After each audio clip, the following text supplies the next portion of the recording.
Her message arrived at 11:47 p.m. Just one line. "Where did you go?" No apology, no explanation. Just a question, cold, almost annoyed, as if I'd simply wandered off like an absent-minded guest instead of walking out of the room where my wife pretended I didn't exist. The hotel's rooftop air was sharp against my face. Karachi lights flickered below me, blurred by the heat rising from my skin. My phone vibrated again, then again. I didn't look. I didn't need to, because I could still see it. The way she melted into her boss's arms under those gold chandeliers. The way her laugh sharpened. The way her eyes deliberately slid past me, as if I were an extra in a scene that wasn't mine. I replayed it on loop. Her hand on his shoulder, his fingers pressing into her waist, her whisper against his ear. My existence erased with a single smile. And then, my confrontation. Quiet words, controlled, enough. Her response carved into my skull. "I'll dance with whoever I want. You have two options, sit and watch or leave." She said it without blinking, as if she expected me to swallow it, as if her contempt had weight and I was meant to drown under it. So I left. Not in anger, not in shock, in clarity. And clarity is always the beginning of truth. I didn't plan to suspect her, not really. Suspicion requires imagination, and I had never needed imagination in our marriage. I had trusted what I saw. But that night, something in her eyes, the way they hardened the moment I called her out, felt too practiced to be spontaneous. The distance between us didn't begin on that dance floor. It started long before. I just hadn't been paying attention. Little things resurfaced as I walked through the city. Her sudden late nights, her phone flipped over on the table, her new perfume she forgot she bought, the way she talked about her boss, praising him with just a little too much breath. And then there was the way she looked at me these past months, like I had become a placeholder she was waiting to replace. The silence in our house was no longer companionable. It was strategic, hers, and I had been too loyal, too trusting, too blind. But betrayal leaves fingerprints everywhere. Once you notice one, you start seeing the whole pattern. I remember standing in our bedroom that night, the city humming beyond the window. Her scent lingered on the sheets. Not comfort, not familiarity. A question, a warning, a truth I hadn't yet admitted. Maybe that dance wasn't the beginning. Maybe it was the slip she hadn't meant to make. And deep inside me, something cold started forming. Not rage, something cleaner. A need for answers, a need for silence, a need for the truth she thought she could hide. The morning after the party, she acted as if it had all been a misunderstanding.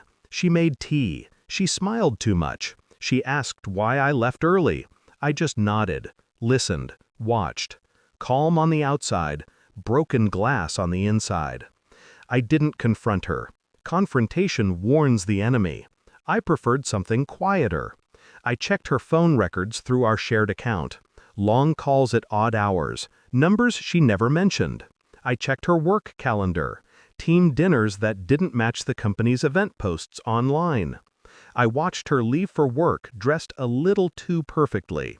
Not for me, but for someone who noticed details I never did. I began studying her boss's social media. He traveled often.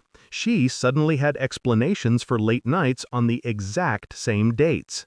Patterns aligned like constellations, forming a map I had ignored. At night, while she slept facing the far edge of the bed, I lay awake, piecing her secrets together. I didn't want to explode.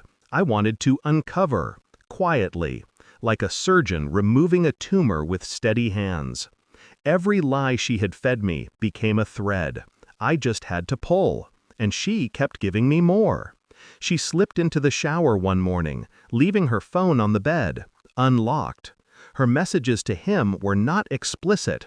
They were worse, emotional, intimate, familiar. "You made last night unforgettable. "I'll handle him. Don't worry. He won't leave. He never does." A slow knife sliding under my ribs. But I didn't react. I took screenshots, transferred them to a hidden drive, placed her phone exactly as she left it, and I waited for the final piece. Truth always arrives when you ask for it without fear. The truth came in the form of a security recording, obtained quietly from the hotel where her team dinner took place 2 weeks earlier. I watched it alone. Her boss, a hallway, hands tangled, her head resting on his chest, his lips brushing her cheek. Proof. Solid. Cold. Felt nothing. Just stillness. Dangerous stillness. That evening she came home humming, pretending normal. I sat at the table, the USB drive placed in front of me. She froze. That was the moment she realized the ground under her feet was gone. "What's this?" she whispered. I didn't answer. I didn't have to. She plugged it in with trembling hands, and when the video played, she crumbled. Tears, excuses, stammered apologies. I watched her break in real time, silent, composed. Her collapse felt distant, like watching rainfall on someone else's house. When the video ended, she reached for me. I leaned back. "Don't," I said.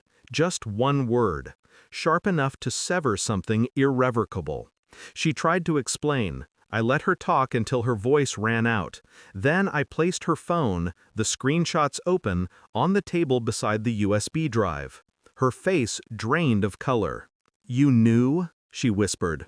I nodded once. "And you still?" "I wanted the full truth," I said softly.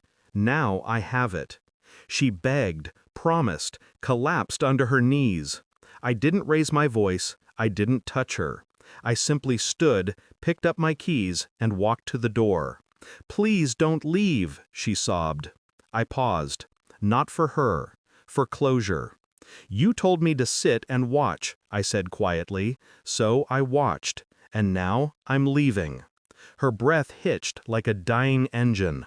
I walked out, and this time I didn't look back. I didn't answer her calls that night, or the next, or the one after that. Silence became my shield, distance my clarity. Pain had sharpened into precision. I felt strangely calm, emptied, but not broken. She had mistaken my loyalty for weakness. She confused my silence for acceptance. She forgot that even the quietest man eventually hears the truth loud enough to walk away. And in the end, she was right about only one thing. I did have two options: sit and watch, or leave. I chose the one she never expected. And that is why her regret came too late. Because the moment I stepped out of that party, I already knew I wouldn't be coming back.